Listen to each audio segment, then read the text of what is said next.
every action that they're doing, every sunnah that they're following, every practice and amal that they're participating in, it goes to fortify that house of Allah. Qalb al-mu'min baytullah. So they're trying to teach us how to achieve a real baytullah.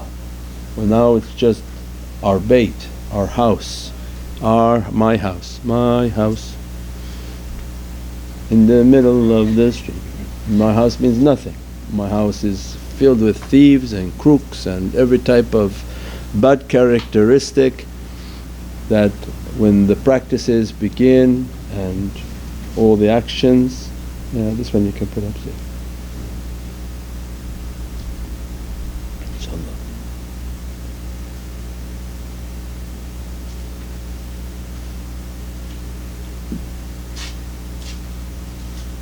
Okay, testing 1, 2, 3.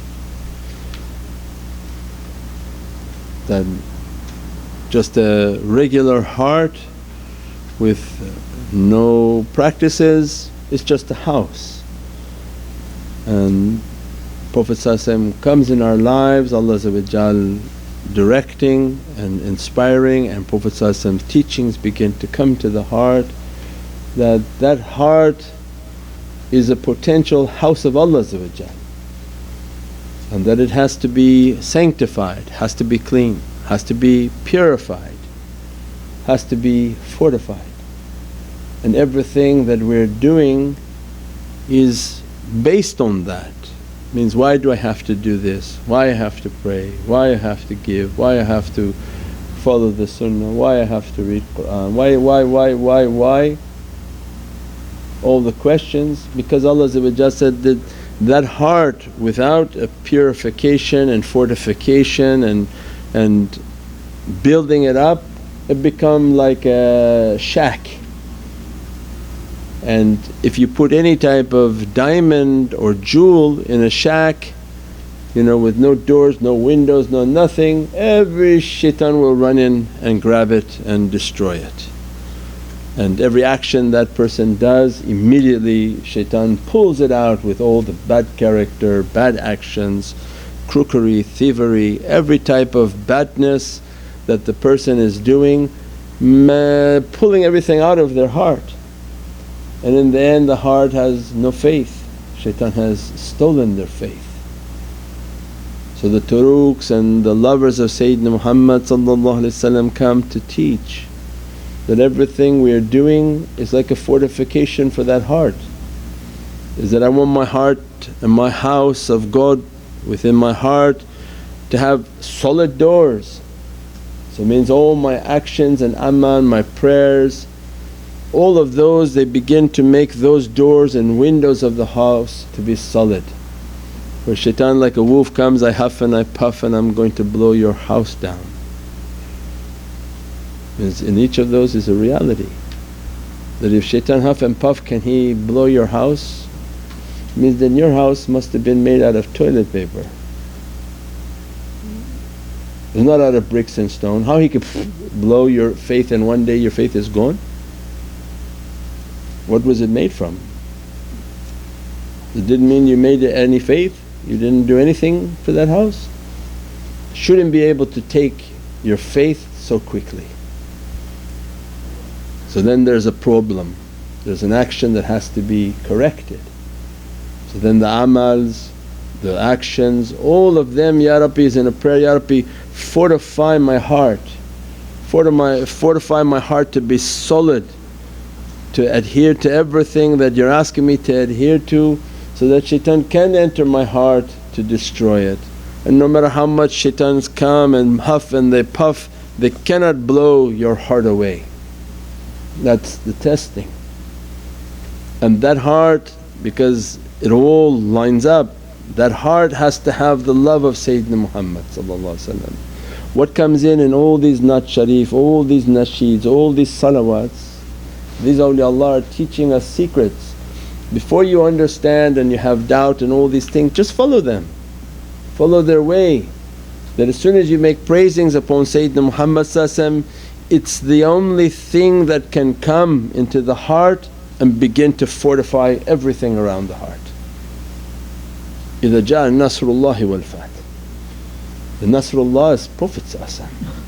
As soon as you make a salawat and durood upon Sayyidina Muhammad, live a life of continuous salawat, the light of Prophet enters into the heart. Says, step aside, I will fix your heart. Because the light of Prophet, why I'm going to compete with Prophet? I can't fix my heart, I can't give myself faith, I can't keep myself from doing bad things. But Prophet's presence can. As soon as you make the durood al-sharif, as soon as you make your qibla in life the love of Prophet, how am I going to increase this love? How am I going to continuously make salawat throughout the day? How am I going to gain faith in my heart? Means then, إِذَا جَاءَ نَصْرُ اللَّهِ وَالْفَتْحُ, means that as soon as the light of Prophet comes, he begins to enter into the heart. إِنَّ فَتَانَكَ فَتًى مُبِينًا. And again Allah describing, you want a grand opening, a big opening, you want the reality of opening, is if this Nur Muhammadi begin to enter into the heart of the believer. That comes in like solid, makes the windows to be filled with iron, makes the door to be filled with iron. The love of Prophet brings all that fortification in, and every type of devil and every type of test and every type of difficulty will be pounding at the door to pull the faith. And the greatest is betrayal. The greatest devil that comes to the door of the believer is to be betrayed. That's why we started the evening, for those who know, is that these understandings of Ashura and the understandings of the holy companion. Every time you mention Ashura, every crazy person start to jump in about the companions. Everyone has a time of their own and a teaching of their own. They don't have to be mixed. The greatness of what Imam Hussain established doesn't have to be mixed with anyone else's story. It is a story within itself. But all the companions, holy companions, they did what they did, lived and died for the love of Sayyidina Muhammad. If they didn't keep the way of Prophet, kept the love of Allah in your heart, nobody would know. Their whole fight and struggle was for the love of Sayyidina Muhammad. From Sayyidina Bilal al-Habash, that I won't leave the love of Sayyidina Muhammad. So keep the love of Allah in your heart, nobody cares, nobody even bothers you. But as soon as you become Muhammadiyun, now there's a problem with you. Keep your love hidden so we don't have to know. But as soon as you have the love of Sayyidina Muhammad, everything come to take it away. So what Imam Hussain went and struggled and died for was the love of Sayyidina Muhammad. That as much as you love your nation, what can I give you, my beloved grandfather? What can I give you? You loved your nation. These people want to kill me, I'm willing to die at their hands. I'm willing to die at their hands because Prophet inspired. These are huge awliya. Sayyid al-Shuhada is the one who signs for any wali who will become mushahada, who will become granted spiritual vision. Has to go to the Sayyid, the master, to get your ijazah to be signed. That Imam Hussain signs your wilayat, you begin to see what Allah wants you to see. If you see what Allah wants you to see, you begin to hear what Allah wants you to hear. And that whole vision and hearing and smelling and seeing, all their senses will be turned on. So the one who saw definitely understood from Prophet you're going to die there, you're going to be slaughtered. And willing to take your wife, your children, your relatives, your nephews and all your family and your feda'een, those whom willing to and love you and willing to die for you, they went there understanding from Prophet that if you do pass away, Allah will grant you what you ask. What will you ask from Allah? And anybody who has done little bit of spiritual practices, little bit of opening of the heart, this is not a strange dialogue. Allah will inspire within your heart when you struggle and when you go through difficulty and you practice your tafakkur and contemplation. Awliyaullah will come and inspire within your heart that what Allah will grant to you. O servant of Allah, stay patient through trials and tribulation and difficulty, Allah will grant you, Allah will grant you. That take the hardship of this dunya, take your suffering and your sicknesses and whatever Allah has portioned for you, because they're ayat as-sabr. They are the signs of Allah sifat as-sabr. You know, the one who represents sifat as-sabr, he's dressed by Nabi Mustafa. He become fragrance and beatific.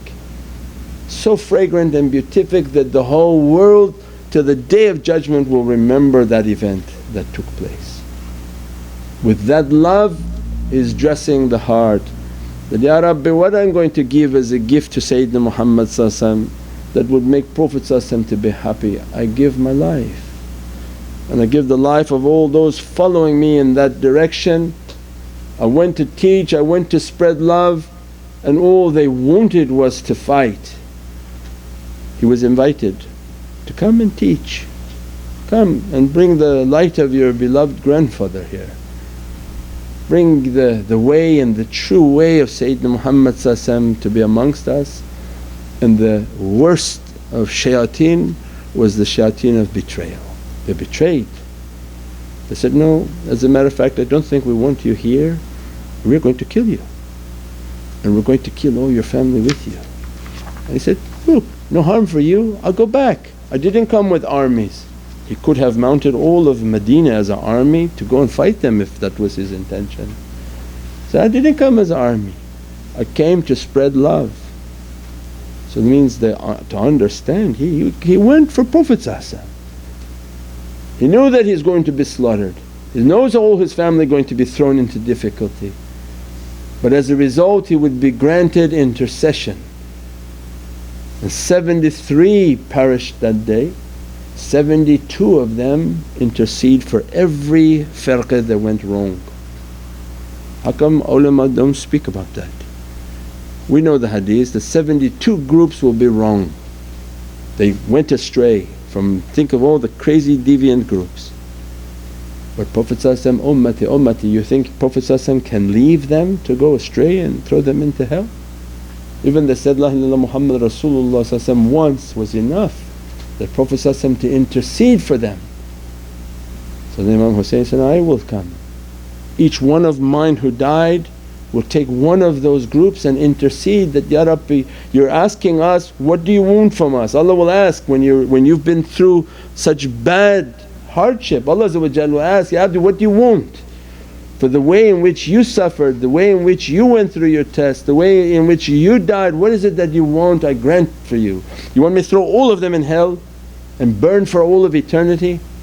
But these are from Ummat al-Nabi, this is from the best of the character of the nation of Sayyidina Muhammad. These are the owners of paradise, not the owners of the fire. So they said, no, we want what you want Sayyidi Ya Rasulullah, we want to intercede for them. If that make you happy, this is your nation, what they did wrong to us, we intercede, Ya Rabbi. If you're asking us, we're asking for their forgiveness. Said, if that's what you want, I will grant that forgiveness. This is how intercession works. If something's been done wrong to you, you have a hisab with Allah, you have a voice with Allah. If nothing been done to you, you have nothing to talk about with Allah. What do you want to say? I just want to give it to him because I think he's got a nice beard? No, but you have to have something done wrong to you. When something was done wrong to you, you have now a voice in Allah's court of justice. Now talk to me, what is it that you want? You have the right of punishment or relief. Highest is relief. The highest is relief. Even in the sharia, if somebody kills, there's a eye for an eye. If somebody harms somebody, say, go for eye and harm them. Second level is higher than that level of hitting back with your hand, go get money. Say, you did a harm against me, give me a penalty. Third and the highest is put your account to Allah. Ya Rabbi, I don't want any vengeance, I don't want any money, I put my hisab with you, you're the best of those to put my faith and trust in. At that day Allah will ask you on the Day of Judgment, what was done wrong to you and you put into my hands, I give you whatever you want. What is it that you want? And awliyaullah were taught, many hardships will be put upon you because Allah wants you to understand the system. When they understood the system of hardship putting upon them, it was for them to have a voice in Divinely Presence. Because Allah preparing awliyaullah, they're like wakis, they're like attorneys. The difficulties and hardships will be put upon you so that you have a voice in my court of justice. In my court of justice, now talk. Something was done wrong, now speak. Say, Ya Rabbi, you know what happened to me? Yeah. What do you want done? I bring them all and punish them?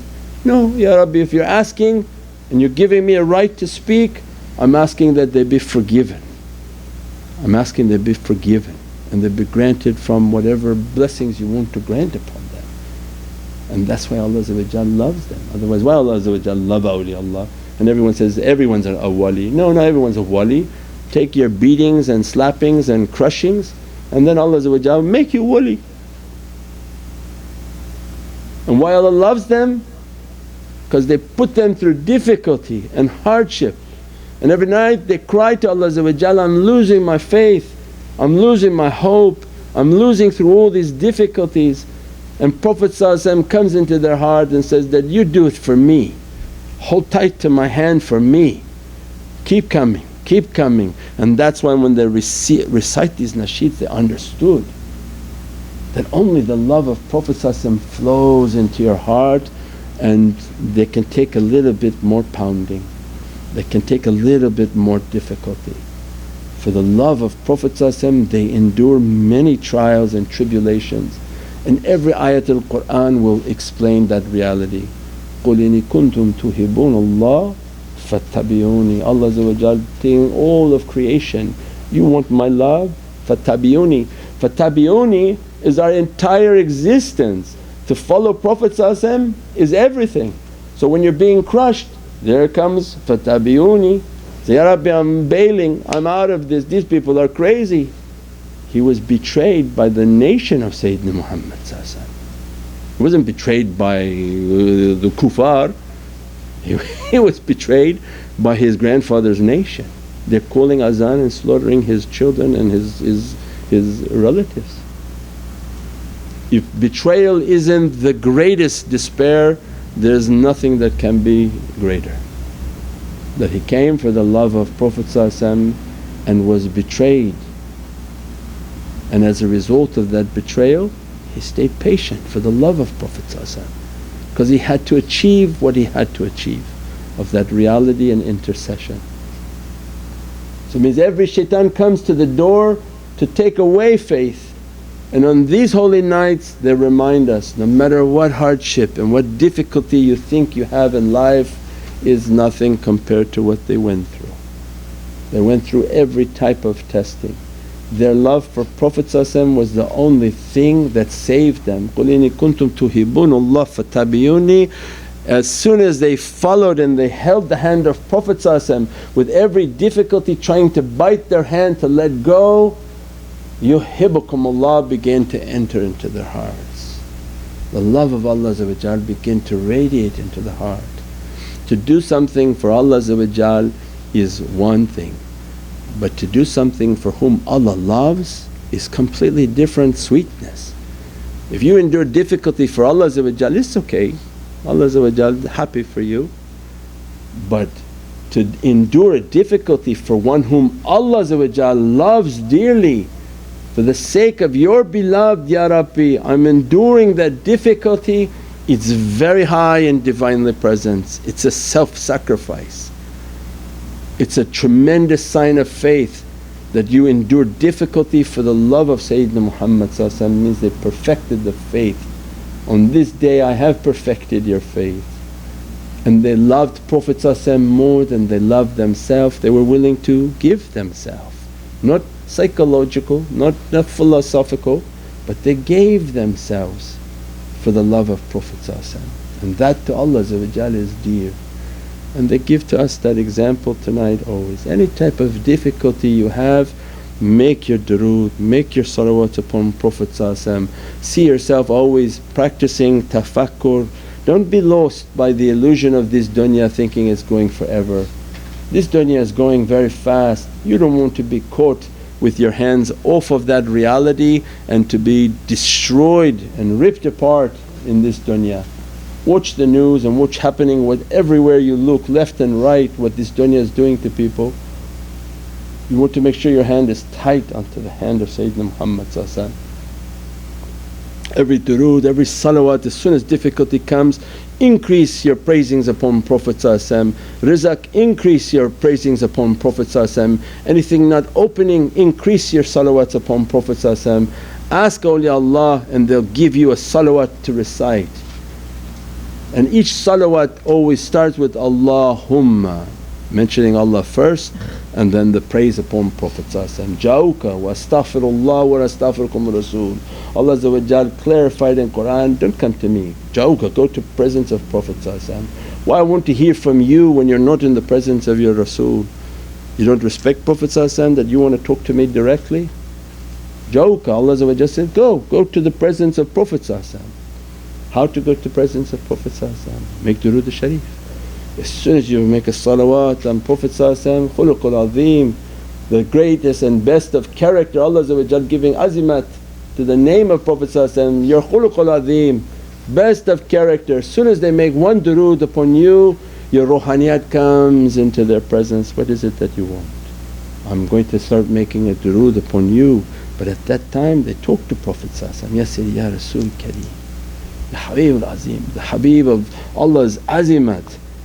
I have nothing, I'm at your threshold, I'm in difficulty, I'm falling short, my faith is going, my rizq is falling, everything is collapsing, I can only hold to your feet. And that's when we were reading on this durood al-sharif, that don't let my face and my head to leave your feet.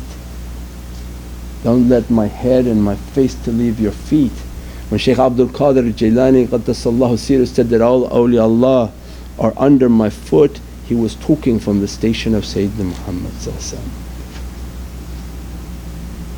Ghaus al-Azam means in the ruhaniyat of Sayyidina Muhammad at that moment spoke, because all awliyaullah are under the feet of Sayyidina Muhammad and begging and praying, don't lift your qadam, don't lift your sirat al-mustaqim from our head, otherwise we will go left and right and we won't be sirat al-mustaqim.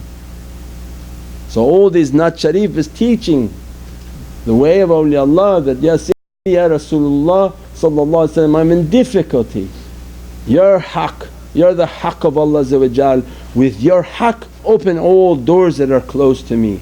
Every difficulty and barrier destroy and obliterate every type of difficulty, because you're Nasrullah, you're Allah's support.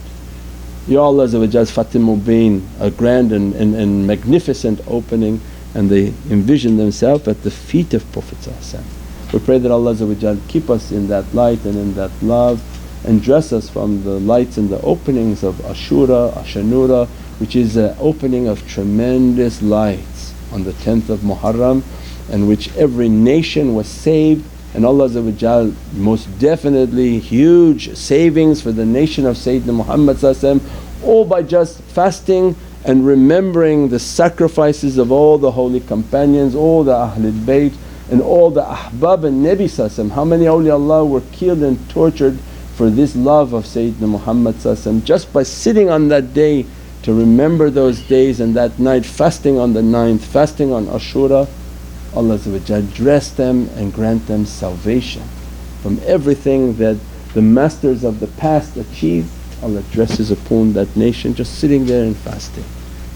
Subhana rabbika rabbil izzati amma yasifoon wa salaamun al mursaleen walhamdulillahi rabbil alameen wa hurmati Muhammadin Mustafa wa basiri Surat al-Fatiha.